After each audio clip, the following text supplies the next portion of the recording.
Hello all, myself Professor Pooja Patil from TSSM Bhivrabai Savan College of Engineering, Narepurne. I'm going to teach you unit number 2, Test Planning and Management from subject Software Testing and Quality Assurance. In last video, I have already discussed with you fundamentals of software testing, test during a development lifecycle, requirement traceability matrix, and now I'm going to teach you Workbench.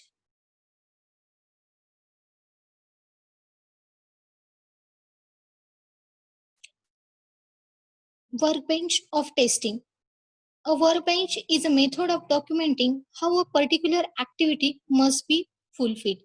It is nothing but a term derived from the engineering setup of mass production.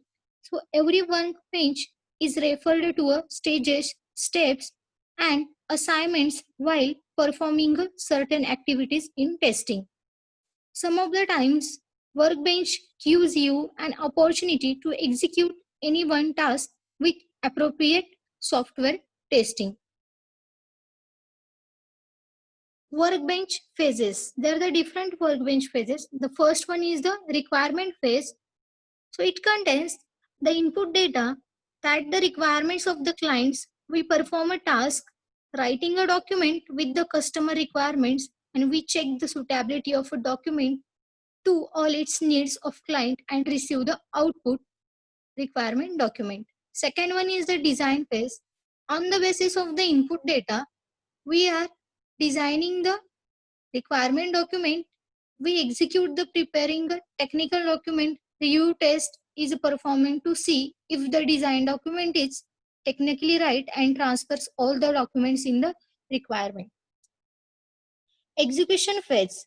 It is the actual performance of the project, that is the input data and the technical documents performance nothing but the realization, that is coding according to the technical document, and the output data, that is our source code. So these are the three phases, and the next one is testing phase workbench. It is the stage of software testing that input data is the source code which is required the testing and the realization, and implementation of the test case and the output, that will the result of the software testing. Next phase is distribution phases. They are the two inputs of the steps, the source code which requires of customers and the source code which is the result of testing. That is output of this project is product which is ready for use. And the last phase is maintenance phase. That is the input if the result of distribution, execution of the last customer request, and the running regression software testing after the every change customer request, that is the output of new release. Yes. In short, Workbench has a distinct identity as it takes part in the entire development lifecycle. It receives something as an input from previous workbench and gives the output to the next workbench. I'm giving one example that if suppose we are considering a typical system testing life cycle for a product or for a project, for different workbenches of a tester may be defined. It contains the different phases. First one is the we have to create a workbench for creating a test strategy. Next, we have to create workbench for creating a test plan. After that, we have to create a test scenario. Next, writing a test cases, executing that test cases, finding the some defect. We have a defect management. Next one is the retesting and the regression testing. This is for the workbench. Next is important feature of testing process. First feature is testing is a destructive process, but it is a constructive destruction. It is nothing but if testing involves a systematic distribution of a product with the intent to find out the defects so that these would be fixed before the product is given to the customer. We are executing a test and the tester goes about the testing. an application using some valid inputs and some of the times it having invalid inputs. We have to find out the response of the software of each of these condition. Next feature is testing needs a positive approach with consideration that there is a defect. Suppose a tester cannot certify that a work product is a defect free. He needs to go through a software work product and hunt for a defects. If the defects found, means that there is some problem with the testing process. If the defect is free, product does not exist. Means that testers are expected to identify to risk that the final user and test the product with the according to the requirements. This is the second feature.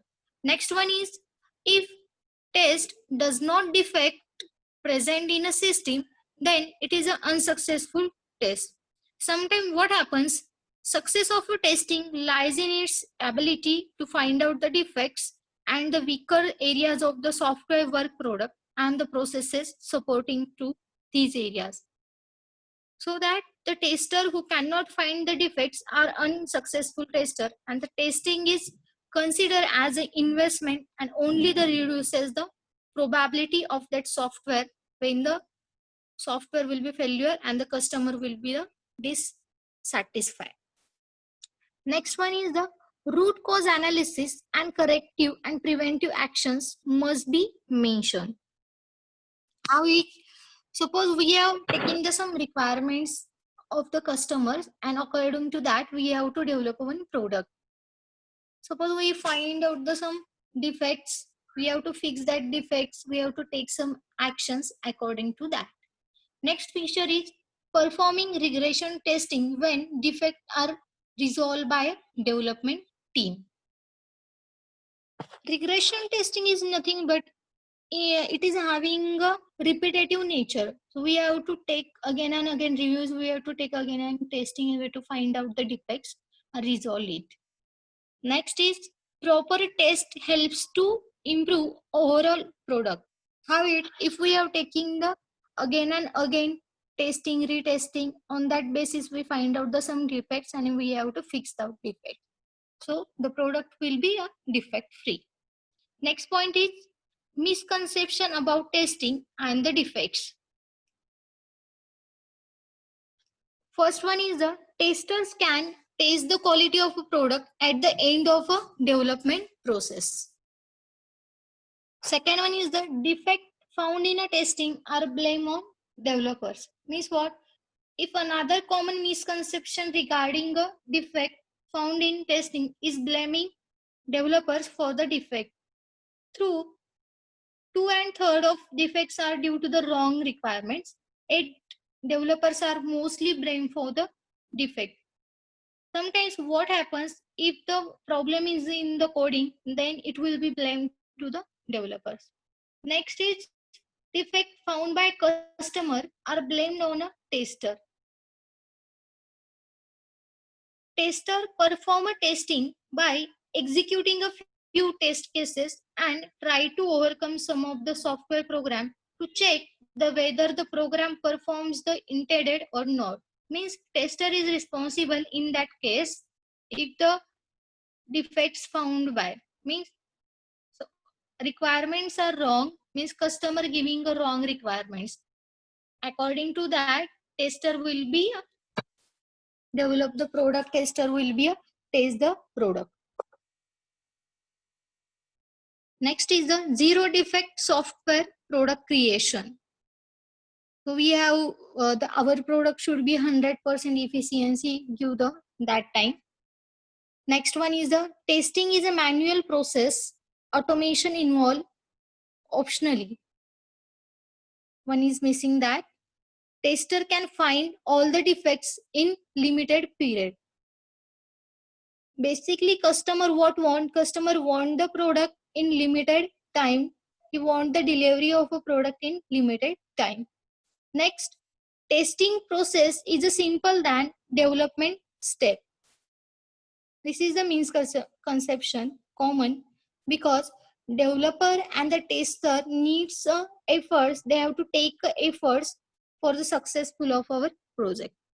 Testing requires less efforts. Next, quality assurance is a secondary based on a brand value. So these are the some misconception about the testing and the defects.